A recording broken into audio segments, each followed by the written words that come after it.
We want you to be a part of our studio audience. If you're in the Toronto area, contact us. Well, before the break, we asked our studio audience, should sports organizations make the background checks on all their employees and volunteers public? And here's how the audience voted here in studio. Almost 2/3 said yes, that should be made public. How about for you, our TV viewers? Send us your answers to the addresses on the screen. Okay, we're going to hear a little bit now from our studio audience. We've got someone in the back row there. The whole system, the whole pardoning system seems a little bit broken, where it will leave someone with a history of possible abuse of children in their past that can be published in their background history, but they're still allowed to go work for an organization with children. We have another comment here from the front row here. What I question that I find interesting, because I've had colleagues and friends tell me about this just recently, as a matter of fact, is how the parents or the caregivers know there are signs, and yet they tend to let it slide because they feel that that's a person in authority, or it's a person that will allow their children to move forward somehow. So they're almost compromising the safety of their children, and yet they teach their children to be careful with strangers. Every family handles it differently, as you're going to find out with our next guest coming up. It's a tragedy that Sheldon Kennedy of the Detroit Red Wings and Calgary Flames knows all too well. He is a survivor of sex abuse. His minor league coach was jailed for hundreds of those assaults. Sheldon has become a leading advocate for abuse prevention strategies across Canada with his organization, Respect Group Incorporated. He joins us now from Calgary. Sheldon, what would you say to the victims that have come forward and that are coming forward from Penn State? Well, I would, first and foremost, I would tell them that they did the right thing, and that we believe them, and we'll do everything that we can to help them. Because I think the biggest thing is that you know, once all the reaction has hit the news and so forth, they start questioning themselves about whether they did the right thing or not, and then they start wondering maybe it's their fault. So really just try to be as supportive as possible, and tell them, and you know, keep reinforcing that they did do the right thing. Now, you quote in your educational statistics that 1 in 6 males, 1 in 3 girls are victims of unwanted sexual advances, attacks. What would you tell parents the warning signs are that they should be watching for? Well, I mean, there's lots of different signs out there, but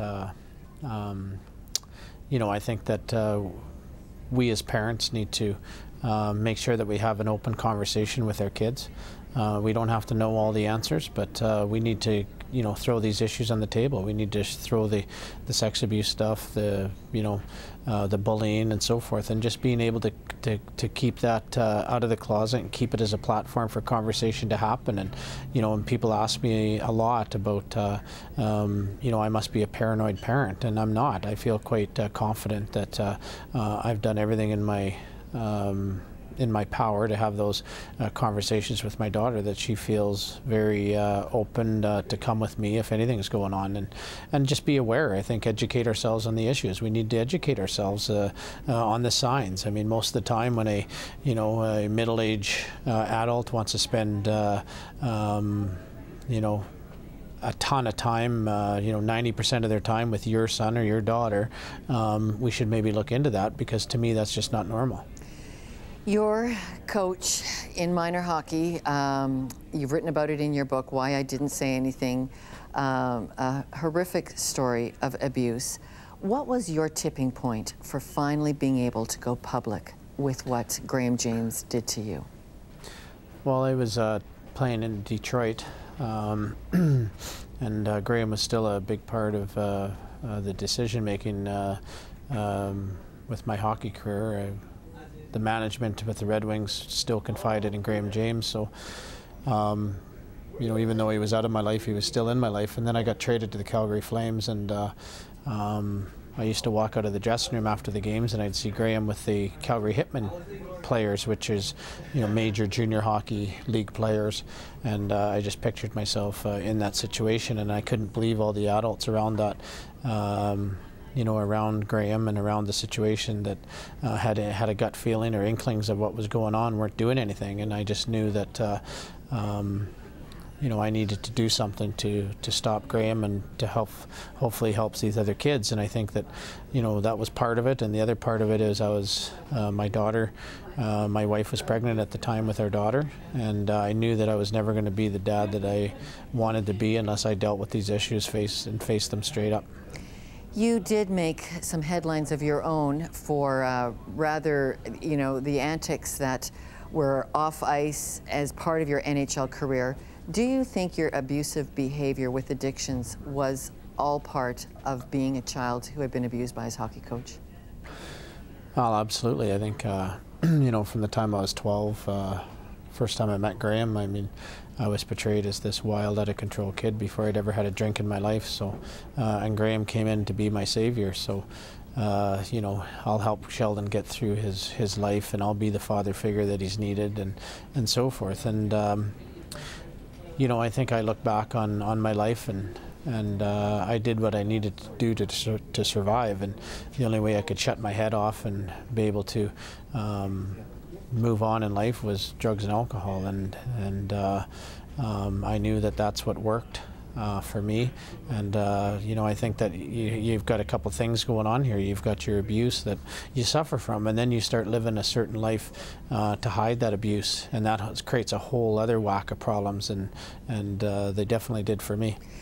You have recovered. You've become a role model for families, for kids, for hockey. What made recovery possible for you? Well, I mean, I needed to get to a place where I became willing to,